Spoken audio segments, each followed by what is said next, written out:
Sekarang kita masuk pada bagian yang kedua. Pemeteraian 144.000 orang dalam Wahyu pasal 7 secara literal dan tersurat sudah sangat jelas bahwa teks menulis 144.000 orang ini sebagai orang dari Israel. Saudara bisa baca sendiri dalam Alkitab, 12.000 orang per masing-masing suku Israel yang jumlahnya 12 suku.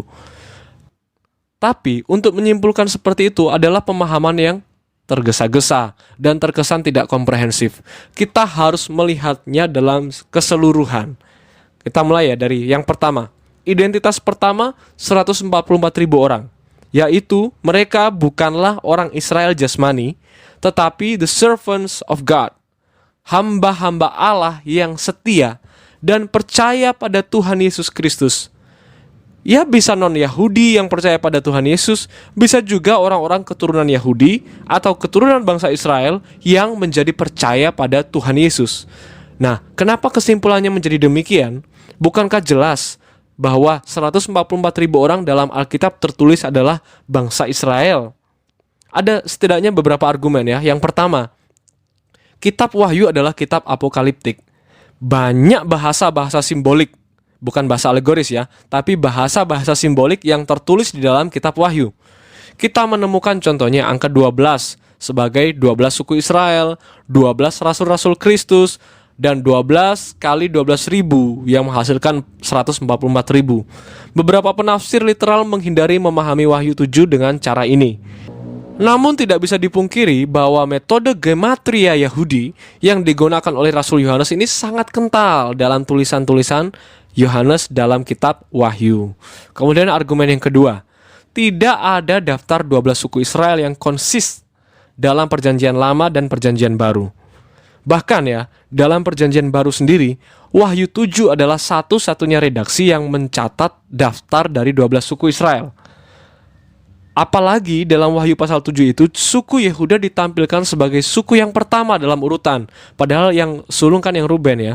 Tentu ini bukan bermakna secara literal. Tidak bisa kita pahami bahwa 144.000 orang adalah jasmani, Israel jasmani. Ini adalah maknanya simbolik.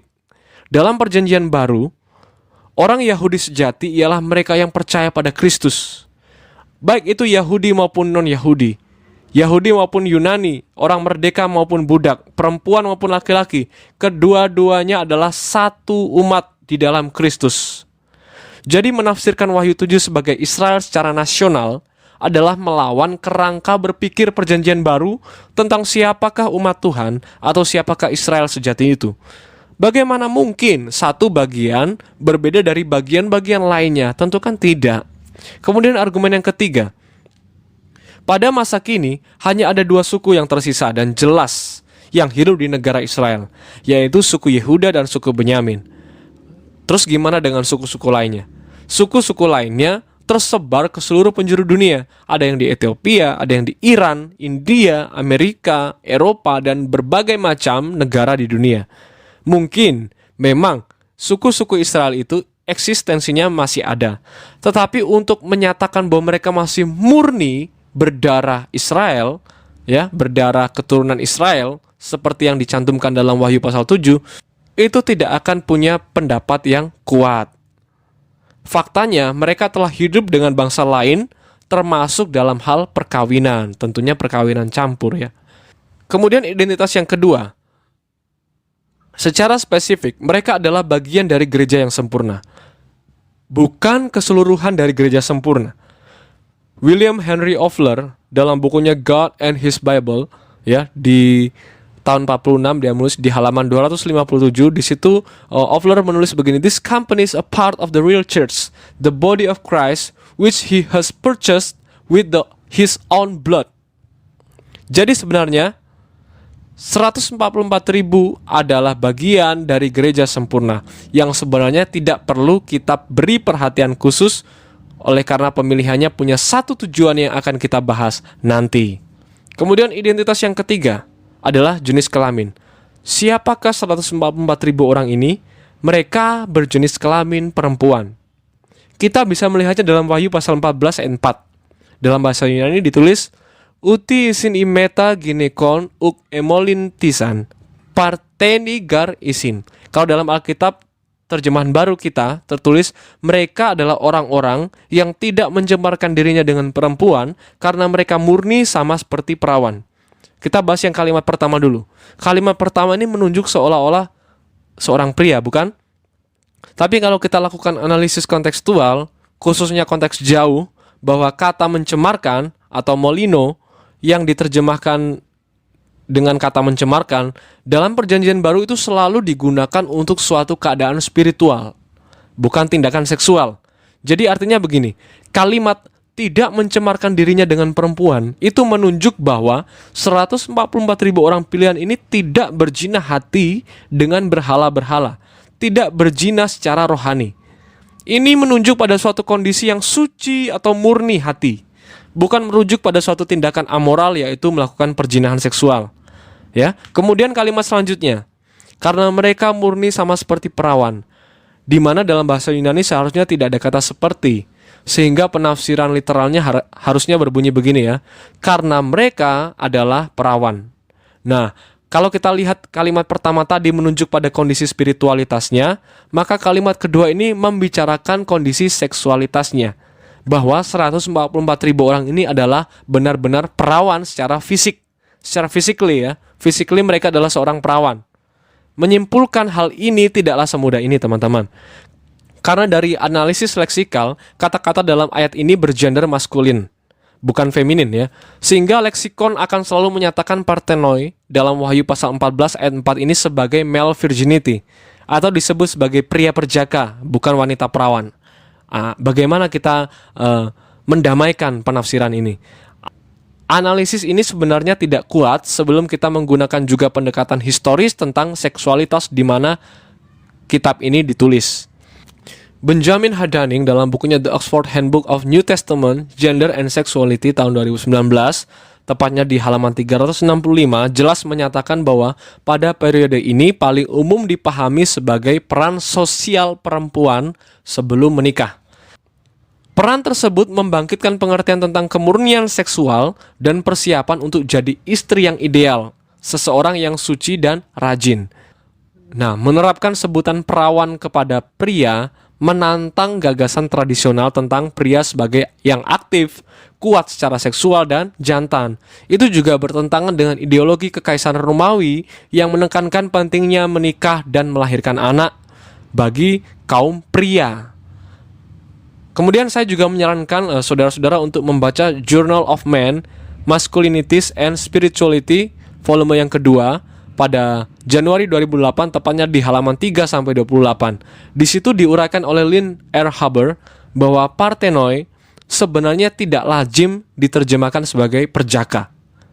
Kata benda partenos ini secara tradisional memang menggambarkan seorang gadis atau wanita muda yang belum menikah. Jadi sekalipun gramatikalnya dalam pasal 14 ayat 4 ini menunjukkan maskulin, tapi secara historis itu selalu merujuk pada pemahaman tradisional bahwa partenos itu adalah perawan muda.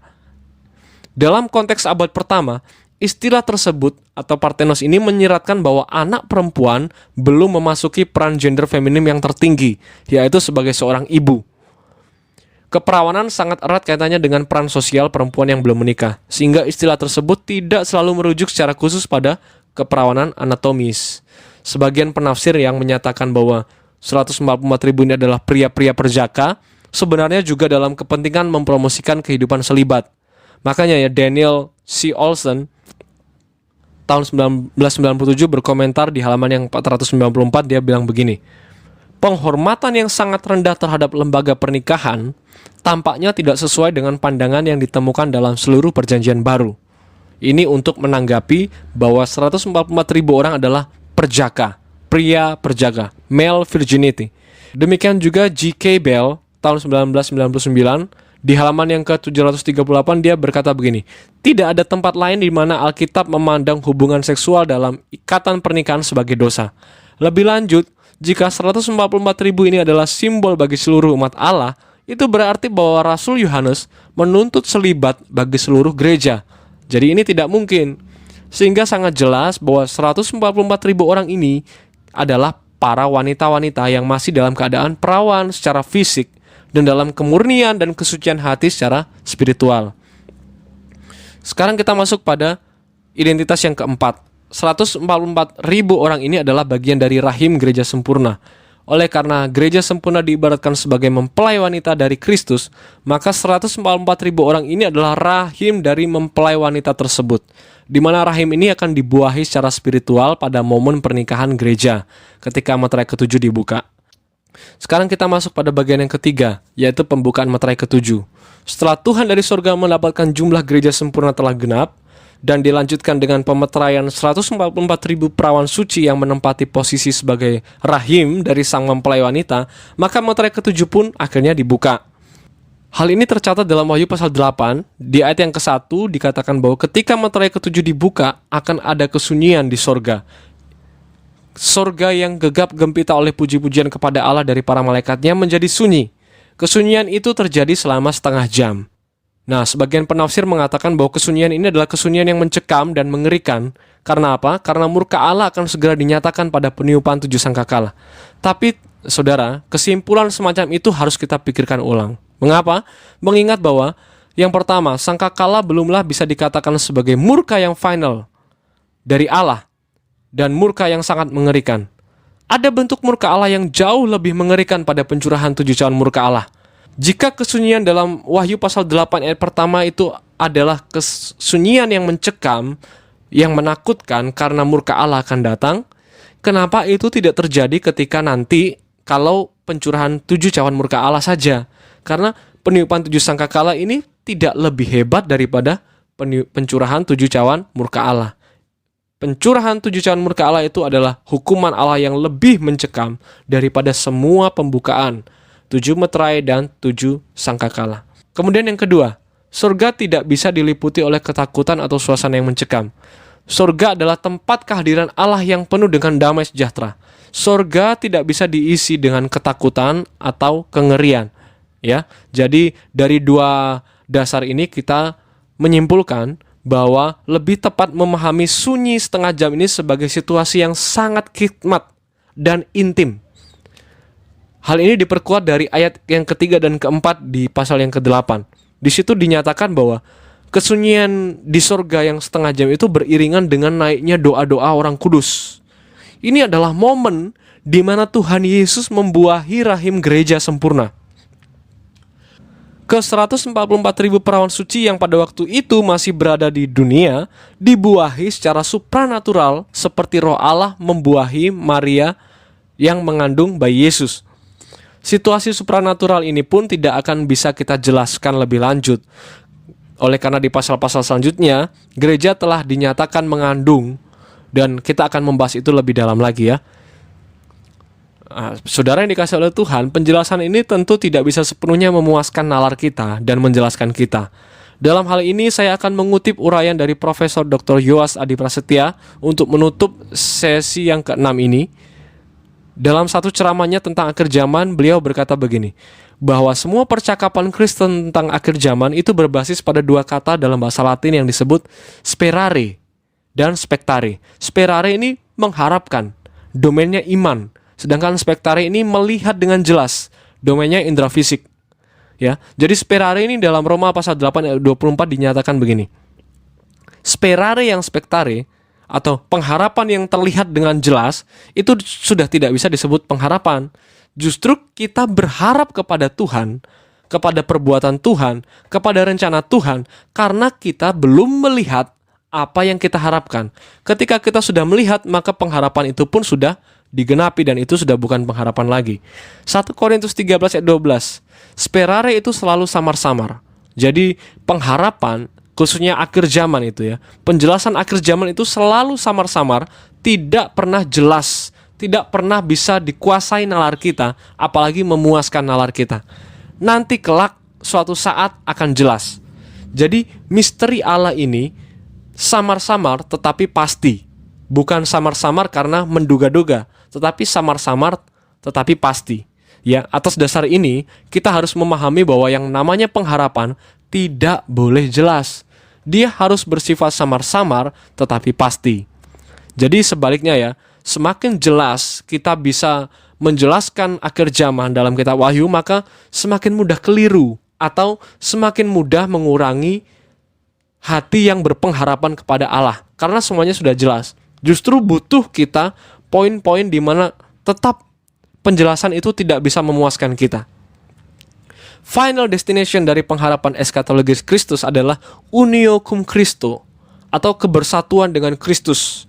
Bukan lokasi surganya, tetapi kemenyatuan dengan Kristus itulah yang menjadi ujung dari perjalanan iman semua pengikut Kristus.